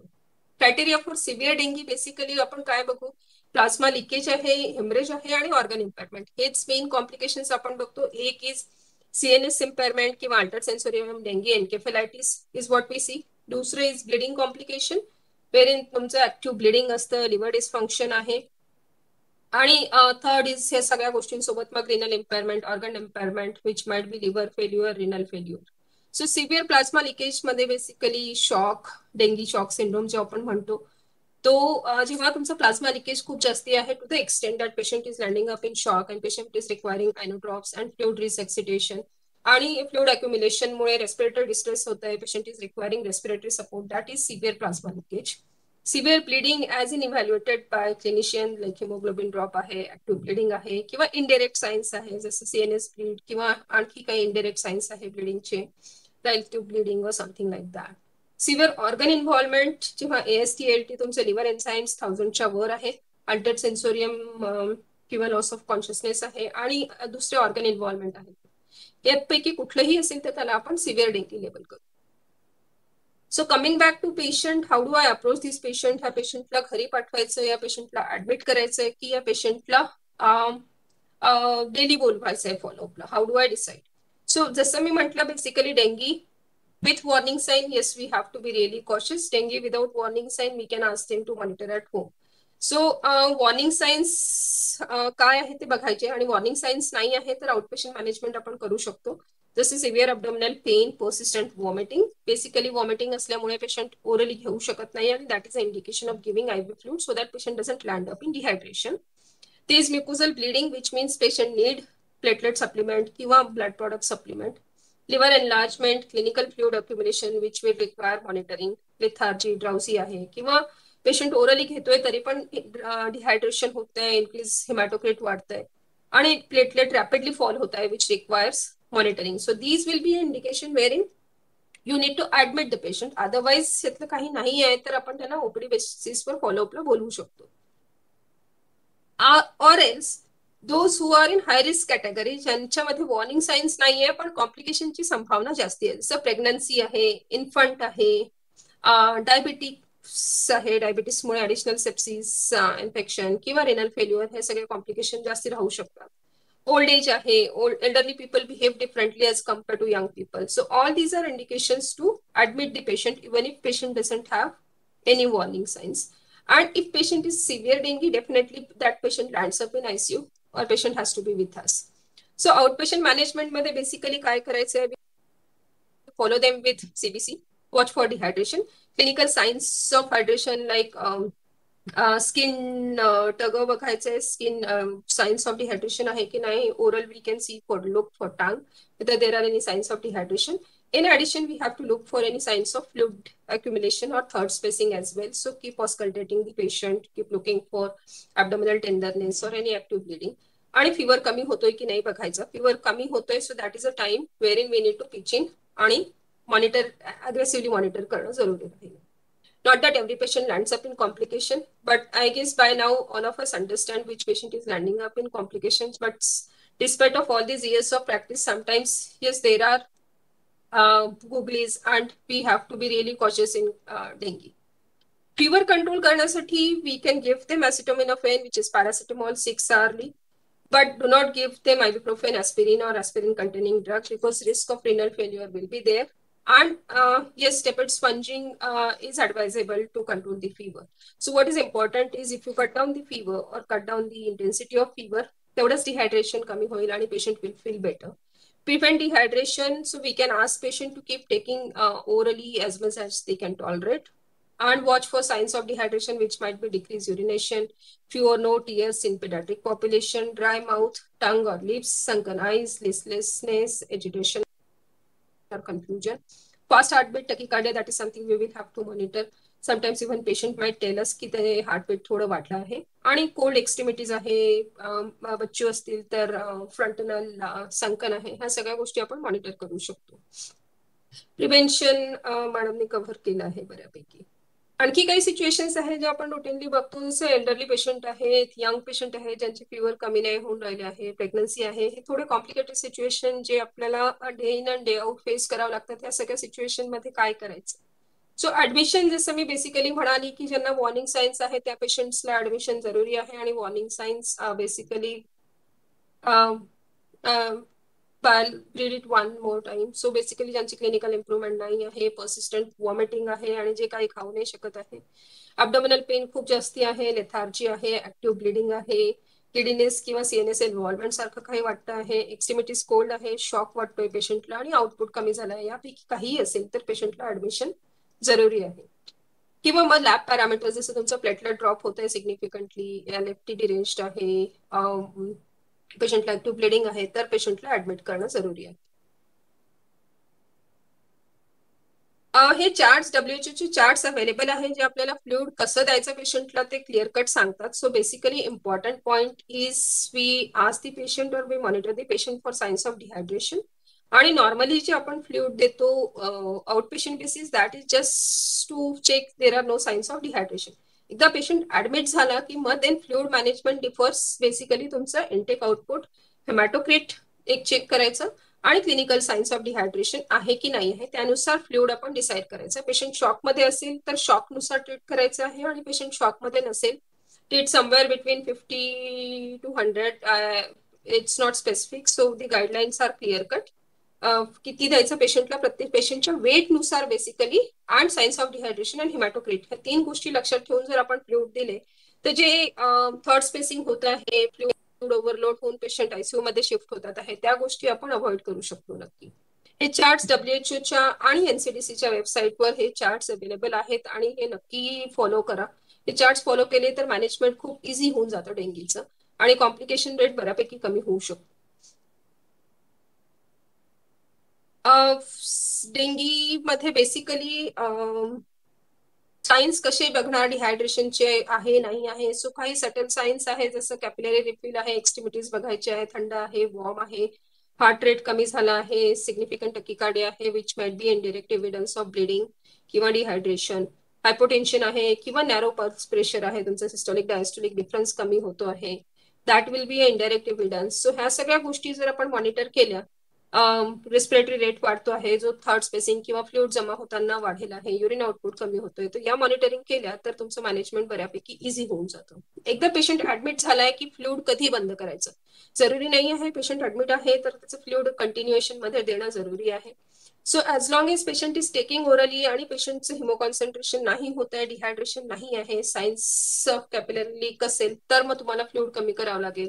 बीपी स्टेबल आहे, पेशंटचं हेमॅटोक्रिट कमी झालेलं आहे, पेशंट फिवर नाही आहे, पेशंट कम्फर्टेबल आहे, ओरली घेतोय, आउटपुट ठीक आहे, तर तुम्ही पेशंटचं आयव्ही फ्लुइड बंद करून पेशंटला मॉनिटर करू शकता.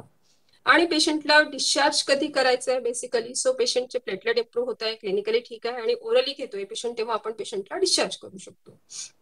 कॉम्प्लिकेशन्स बेसिकली आपल्या डेंगीमध्ये असतात encephalopathy which we have to give supportive therapy, fluid overload. आणि फ्लुइड ओव्हरलोड साठी बेसिक आणि इम्पॉर्टंट थिंग इज की सुरुवातीपासून जे आपण फ्लुइड बंबार्ड करतो डिहायड्रेशन आहे समजून ते नाही करायचं आणि ते फ्लुइड आपण टायट्रेट करायचं हेमॅटोक्रिट आणि क्लिनिकल पॅरामीटर्स डिहायड्रेशनच्या सोबतचं फ्लुइड ओव्हरलोड सिच्युएशन अवॉइड करू शकतो. पण इन केस आपल्याकडे पेशंट लँडअप झाला आहे प्रिटी लेट आणि फ्लुइड ओव्हरलोड सिच्युएशन मध्ये, तर we have to titrate the IV fluids accordingly and cut down on IV fluid rather than bombarding patient with IV fluid, platelets and supportive blood products which will add the complications. So that should not be done.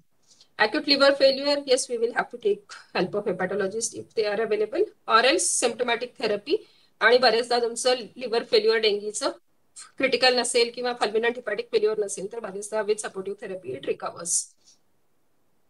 Indications for platelet is something which is really crucial. So guideline wise, someone who has active bleeding किंवा लेस than 10,000 असेल तरच platelet द्यायचं आहे. In fact in my clinical practice I wait till 5,000 or if there is active bleeding and generally complications don't happen. सो एक गोष्ट लक्षात ठेवायची आहे की आपण प्लेटलेट देऊन पेशंटला फायदा करणार आहोत की नुकसान करणार आहोत. जर आपण फायदा नाही करतोय तर आपण प्लेटलेट देण्याची घाई करू नये, कारण ह्या सगळे जे ब्लड प्रॉडक्ट आपण देतोय त्यामध्ये कुठेतरी आपण नोईंगली अननोईंगली थर्ड स्पेसिंग साठी पण रिस्क वाढवतो आहे आणि that we have to keep in mind. डेंगीमध्ये स्टिरॉइडचा काही रोल आहे का? Absolutely no role. जे प्लेटलेट वाढवण्यासाठी आपण स्टिरॉइड देतो that is also not indicated आणि बऱ्याचशा ट्रायल्स झाल्या, बऱ्याचशा स्टडीज आहे ज्याच्यामध्ये त्यांनी म्हटलं आहे की स्टिरॉइडचा ऍब्सोल्युटली रोल नाही आहे आणि स्टिरॉइडमुळे कॉम्प्लिकेशन्स वाढतात डेंगीमध्ये. ऍक्च्युअली जसं सेकंडरी इन्फेक्शन आहे, ब्लिडिंग आहे, हे सगळे रिस्क वाढते. सो डेंगीमध्ये स्टिरॉइड्स अवॉइड करायचे. Discharge criteria have already covered. Clinical worsening जे होतात, जसं आता आज मी 2 पेशंट्स बघितले, एक पेशंटचा फिवर पर्सिस्टंट होता आणि एक पेशंट आयसीयू मध्ये लँडअप झाला जेव्हा की तो क्लिनिकली ठीक असताना आपल्याकडे आला होता आणि 7वा-8वा दिवस आहे तरी पण पेशंटचा फीवर कंटिन्यू आहे. तर ह्या सगळ्या गोष्टी का बरं होतात, कॉम्प्लिकेशन्स का होतात, सो डेंगी सोबत ऍडिशनल काय कॉम्प्लिकेशन होऊ शकतात हे आपल्याला माहिती असणं जरुरी आहे.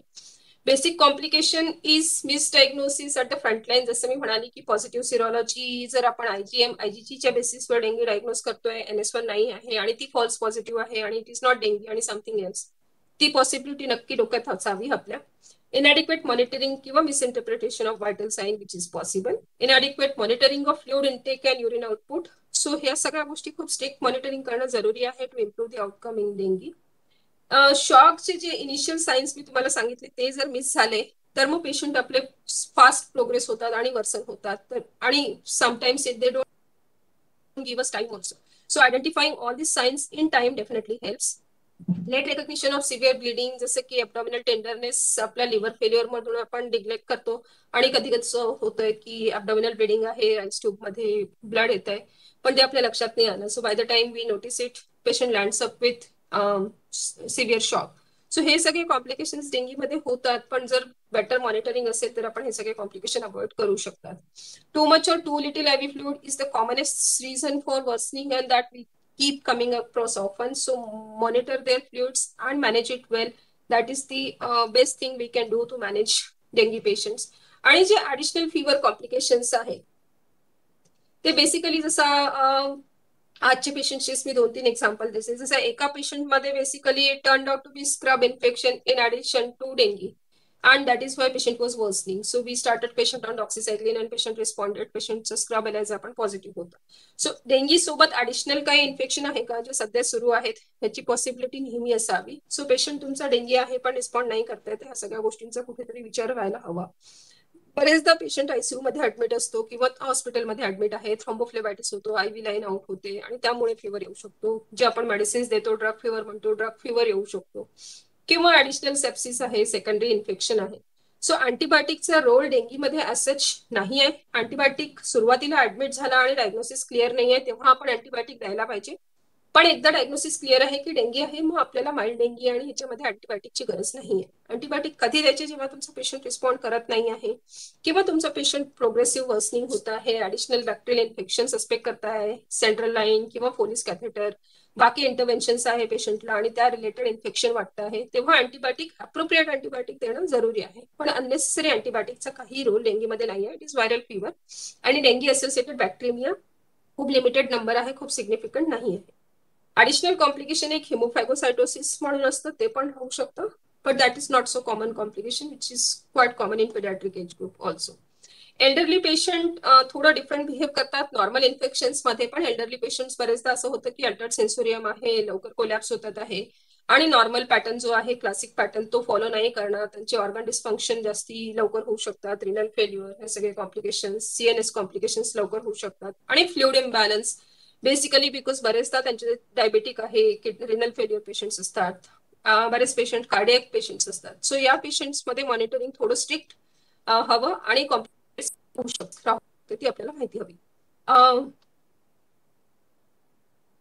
आणि प्रेग्नन्सीमध्ये बेसिकली इम्पॉर्टंट गोष्टी ह्या राहतील की प्रेग्नन्सीमध्ये ऍडवर्स आउटकम डेंगीमुळे नाहीये. सो बेसिकली आपल्याला टर्मिनेशनची गरज नाहीये डेंगीमध्ये. प्रेग्नन्सी अबॉर्ट करायची गरज आहे का? बिलकुल नाही. जर प्रेग्नन्सी रिलेटेड काही कॉम्प्लिकेशन आहे ऑब्वियस तर ऍसेस डेंगीमुळे टर्मिनेशनची गरज नाही आहे. पण dinghy vertical transmission is non and from mother baby can have dengue. So significant impact of dengue at parturition is there and severe bleeding can complicate the delivery or surgical procedure. So जेव्हा dinghy patient तुमची delivery किंवा third stage मध्ये येते आहे आपल्याकडे, तो at the time of induction we have to plan for all this supportive therapy. जर थ्रोम्बोसायटोपेनिया आहे आणि ब्लिडिंग कॉम्प्लिकेशन रिस्क आहे तर आपल्याला सपोर्टिव्ह थेरपी देणं जरुरी आहे टू अवॉइड कॉम्प्लिकेशन्स. प्रेग्नन्सीमध्ये दुसरी ऍडिशनल गोष्ट ही आहे की जी हेल्प सिंड्रोम आहे, प्रेग्नन्सी रिलेटेड हेपॅटायटिस आहे, ह्या सगळ्या गोष्टी ओव्हरलॅप होऊ शकतात डेंगी हेपॅटायटिस सोबत आणि थर्ड स्पेसिंग. सो त्या गोष्टी ट्रिकी आहेत आणि त्या मॅनेज करणं जरुरी आहे in addition to increase risk of coagulation and haemodilution or third spacing. So what is required in pregnancy is basically early admit करायचं, त्यांना पूर्ण मॉनिटर करायचं, पर्टिक्युलरली जेव्हा फुल टर्म आहे किंवा लेबरमध्ये आहे तेव्हा. Conservative medical and obstetric management तुमचे गायनी आणि हे सोबत इन्व्हॉल्व असायला हवे. Transfusions, yes, if the patient is coming to at during or at the time of delivery. Otherwise, regular transmission just because patient is pregnant is not required. Prevention मॅडमनी बऱ्यापैकी cover केलंय. Just a bit about vaccine. So basically जे vaccine आहे ते वॅक्सिनचं M होतं की जे 4 सिरोटाइप्स आहेत ते कव्हर करायला हवे आणि म्हणून वॅक्सिन प्रॅक्टिकली इम्प्लिमेंट व्हायला किंवा मार्केटमध्ये यायला बराच वेळ लागला टू कव्हर दोज ऑल सिरोटाइप्स. डेंगीबद्दल आपल्याला एक गोष्ट माहिती आहे की second infection is always problematic than first infection. So what जर पेशंटला डेंगी झालेला नाही आहे आणि जर आपण वॅक्सिन दिलं, या फेजला डेंगी पेशंट्सला आपण वॅक्सिन दिलं आणि जर नंतर इन्फेक्शन झालं तर ते इन्फेक्शन खूप प्रॉब्लेमॅटिक राहू शकतं आणि म्हणून डेंगी वॅक्सिन रेकमेंडेड आहे. ज्यांना आधी डेंगी होऊन गेला आहे अशा पेशंट्सलाच डेंगी वॅक्सिन रेकमेंडेड आहे, so that second dinghy problematic नाही होणार किंवा सिव्हिअर नाही होणार. सो जसं मॅडमनी सांगितलंय, बेसिकली हे लाईव्ह अटेन्युएटेड कॉन्ज्युगेटेड वॅक्सिन आहे आणि त्याचे 3 डोसेस आहे. 9 to 45 इयर्स मध्ये वॅक्सिन रेकमेंडेड आहे. So prevention is definitely better than cure.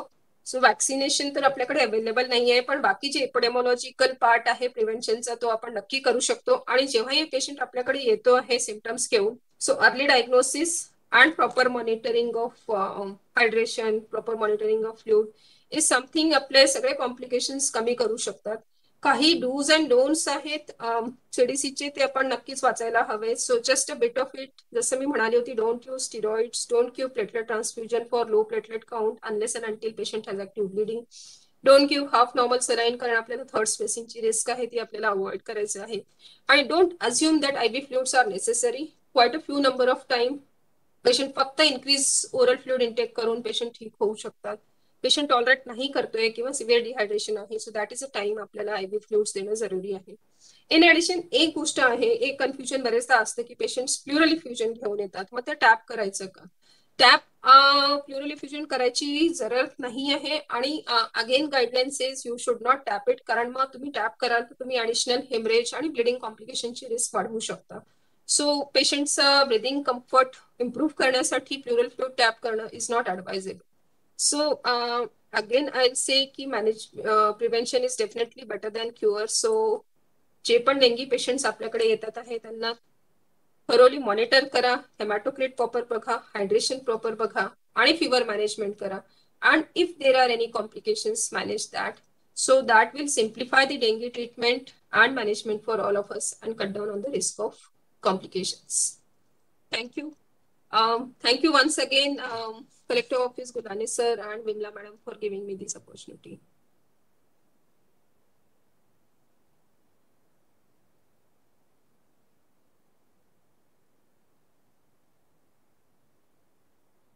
Sir, तुमचा आवाज नाही येतोय. हॅलो, आता येत आहे? येतोय. Thank you madam, it was a very nice talk. Participants, if any queries, please put in the chat box.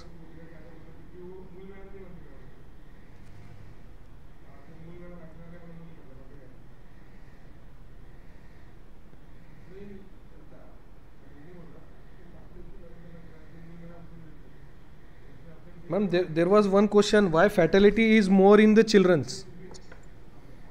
Why fatality is more in the children? Basically, one reason is keep patients dehydration and हे जे आहे ते monitoring and all becomes tough in pediatric population, and second is hyperimmune response which is possible at the extremes of ages pediatric population. त्यामुळे pediatric dengue मध्ये complications जास्त होऊ शकतात. Okay. Vaccine विषयी विचार.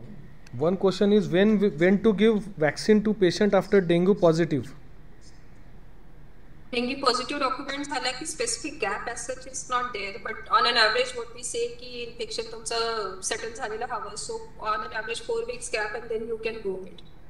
Okay ma'am, thank you. Vaccine in India as of now. At least 4 weeks.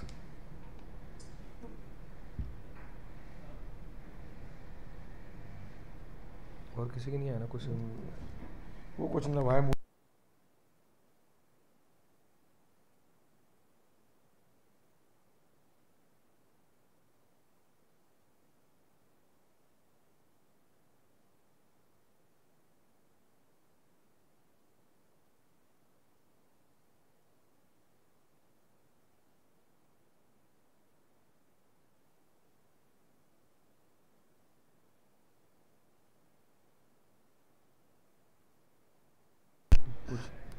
एक question आया था, when to refer the patient and how to, म्हणजे एक वॉर्निंग साइंस कैसे पहचानने का, how to identify the warning signs. How to identify warning signs. Warning signs असं मी म्हणाले की पेशंट तुमचा जो येतोय पेशंटचा ऑब्वियस फ्लश्ड आहे, पेशंटला साइन्स ऑफ डिहायड्रेशन आहे, सिग्निफिकंट वॉमिटिंग आहे, ॲब्डोमिनल पेन आहे, ब्रीथिंग डिफिकल्टी आहे, ऍक्टिव्ह ब्लिडिंग आहे कुठे, किंवा मग जर हाय रिस्क कॅटेगरी मधला आहे जसं प्रेग्नन्सी आहे, एल्डरली आहे, डायबेटिक, त्याच्यामध्ये कॉम्प्लिकेशन्स जास्त होऊ शकतात, आणि मॅलिग्नन्सी किंवा असं कुठला इम्युनो कॉम्प्रोमाइज पेशंट आहे, तर हे सगळे पेशंट्स बेसिकली हायर सेंटरला रेफर करायला हवे किंवा सायन्स मॉनिटर करायला हवे. एक अजून क्वेश्चन होता madam, COVID and dengue both are the viral infection, but why the mortality is more in children in dengue rather than COVID. हा, ते मी बोलली आता. So basically dengue one is hyper immune response in paediatric population and second is monitoring part, जो बरेचदा paediatric population मध्ये खूप certain signs you have to see for third spacing आणि डिहायड्रेशन विच आर बेस्ड, आणि generally complication डेंगीचे तेव्हाच होतात जो initial part तुमचा मिसमॅनेज होतो, आणि पेशंट्सचं डिहायड्रेशन हे सगळं मॉनिटर करणं पिडियाट्रिक पॉप्युलेशन मध्ये becomes tough. If you are a paediatrician you can do it, पण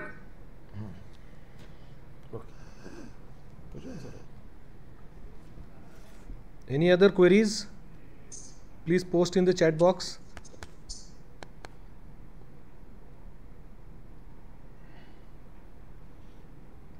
सगळ्यांना समझलं वाटतं डेंगू.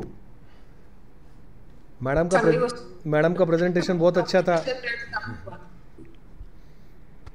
हाँ, त्यांच्या मनामध्ये नक्की क्वेश्चन असतीलच, पण त्यांनी काही ते पोस्ट नाही केलेलं. ठीक आहे. आपण एक 2-3 मिनिटं पुन्हा वाट पाहू, मग आपण चालेल.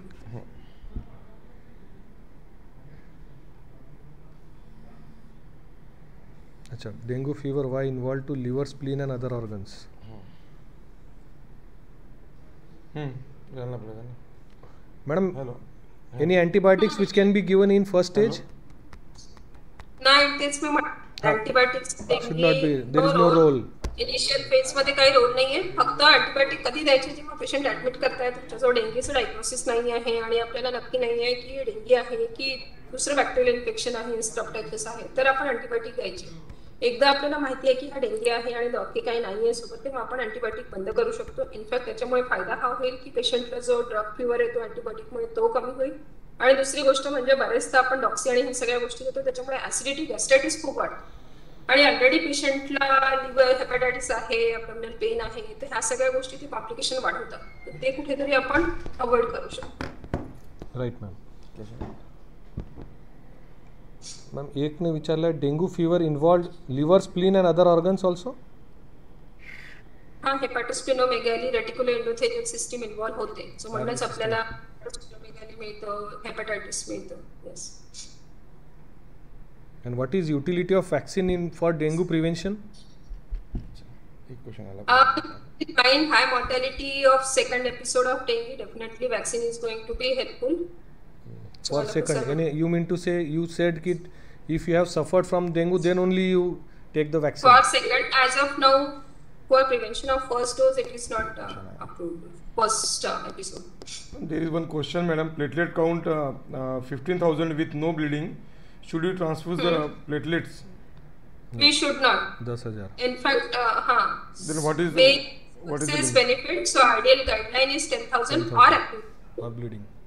Transfusion ची गरज नाहीये. नाही. इनफॅक्ट त्यामध्ये मग आपलं थर्ड स्पेसिंग आणि बाकी कॉम्प्लिकेशन्स जास्ती वाढतात रादर दॅन पेशंटला फायदा होतो. Okay. What is the cutoff limit from 10,000? 10,000. 10,000 is the standard. ये CDC, WHO popular and leaf NCDC. extracts. Dr. Paki sir from Daga has asked this question. काय? Pediatrician, ये क्वेश्चन उन्होंने पूछा था. कौन सा? ये वाला 15,000 वाला. ओके, ठीक आहे. और कुछ है? मॅडम, एकाने टाकला आहे, papaya leaf extract should be taken? Papaya leaf extract no Tablets. Scientific data comments. नाही, म्हणजे डेंगू झाला तर लोक सांगतात पपैया खा तुम्ही, म्हणजे ते तर मागच्या वर म्हणजे ते खाऊन किती नॉटी आणि वॉमिटिंग वाटतं आणि त्यामुळे किती लिव्हर हे होतं, I really don't know. I guess that will be worth की तो डेटा आपण काढू की पपैया खाऊन किती ऍसिडिटी आणि हे वाढलं आहे. आणि किती नॉशिया वॉमिटिंग वाढलंय पेशंटचं. Obvious no scientific data to support की पपया खाऊन प्लेटलेट पपया किंवा एक्स्ट्रॅक्ट घेऊन प्लेटलेट वाढते. There is no such data. No, not to my knowledge, there is no significant scientific data to support its use in dengue to increase platelet count.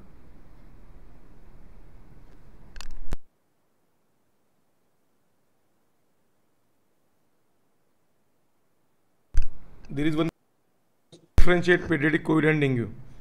I think you have covered this in your previous slides. Covered that. So basically, incubation period, clinical symptoms आहे, running nose, cough, upper respiratory symptoms.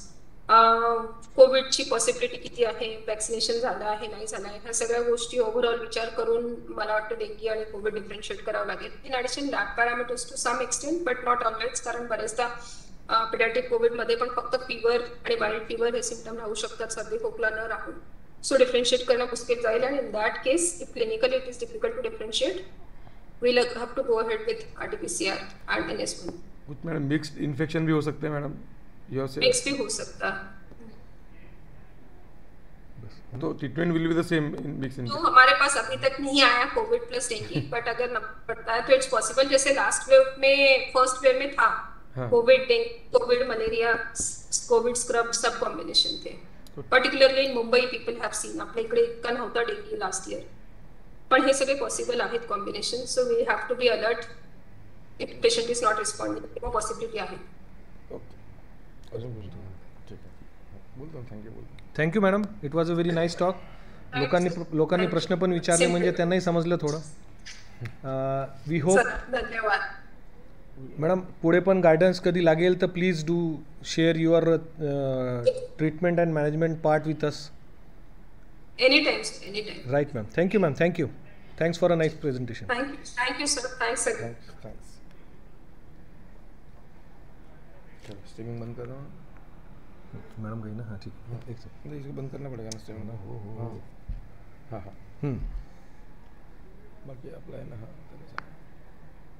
Today dengue presentation was a very nice presentation by Dr. Sushma Thakre madam and Dr. Ashwini Tade madam. Hope all our beneficiaries have taken benefit from it. आणि जसं मॅडमनी आता सांगितलं तसं treatment आपण आपल्या PHC, RH, SDH मध्ये सुरू करूया. So we'll stop today's presentation and we'll come next week again with a new topic. Thank you.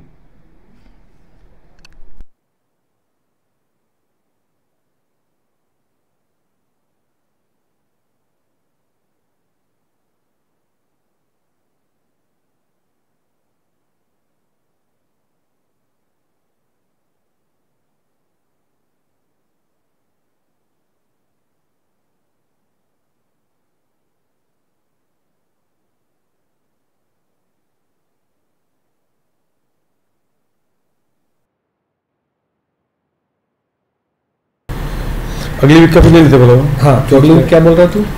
आप डाल देना रे वेबिनार में. हाँ डाल देते. निमोनिया अगली वीक अपन लेंगे. Pneumonia end pregnancy end pneumonia in children. तो तेरे मास्टर को पूछ. मास्टर को मैं पूछ लेता हूँ. मास्टर अबे हाँ मैंने बोला पूछ लेना. अभी मास्टर जा रहा है 2-4 दिन के लिए. बताया मेरे को. कहाँ जा रहा? मैं नहीं बोला 2-4 दिन बोले. कहाँ जा रहा? ड्यूटी से. कहाँ जा रहा? यशदा. ट्रेनिंग थ्रू नहीं है कुछ इसकी. ठीक है. हम ही चाहिए, हम 4 लोग हैं, हम कर लेते डिसाइड. चला तुम्हारा अच्छा है बे. DHO साइड में 5-6 लोग हैं खाली तुम लोग. नहीं अच्छा. और ये सर सभी लोग क्या रहते मालूम है कि आपकी साइड में भी अगर मरा हुआ सर आप अब आप मेरे को काम कर देते मालूम है. इधर बोल जाते. बाकी कोई है ही नहीं. बाकी कोई दिखता, आप ही दिखते सर. वही तो बोल रहा ना मैं. मेरे इसमें ये समझा. मेरे इसमें क्या होता है? पानी पी लेते हैं. पानी. चश्मा किसका है? मेरा लेके जाऊँगा ना. तो बोला ना मैं कि इसको उठते उठते बोलो तो मुझे मैं दूसरा फोन लेता है. थोड़ा सा बोलो तो उससे ले लो जो लेना है वो. खाली अपन एक दिन बैठ गो क्या अपन एक दिन शाम को उसको बोला पैसे लगते ना मतलब पार्टी लग पड़ा हो बोले बंदी के लिए क्या चलने को दुपार चलते क्या. अरे दुपारी कुठं वेळ आहे? रात्री 9 नंतर जाऊ. छान सुंदर वेळ. रात्री 9 नंतर? हाँ आरामात वेळ आहे. रात्री उसको बुलाया था.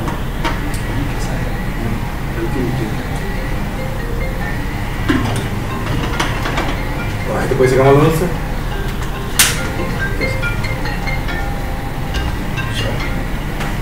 हाँ शब्द हाँ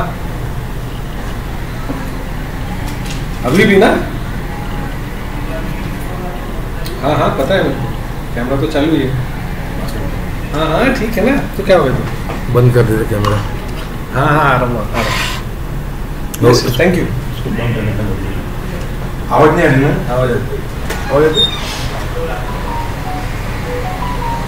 आपल्याचे बंद आपल्या हो पण आवाज येऊ म्हणजे हाँ सब लोग बोल रहे हैं आवाज आ रहा है आपण क्या बोला कुछ भी होगा है आपण टॉपिक कैन डिस्कस अगले करत बंद करायचं तर आवाज कशी येतो बाहेर ते सगळं बंद केल्यावरही येतातच हां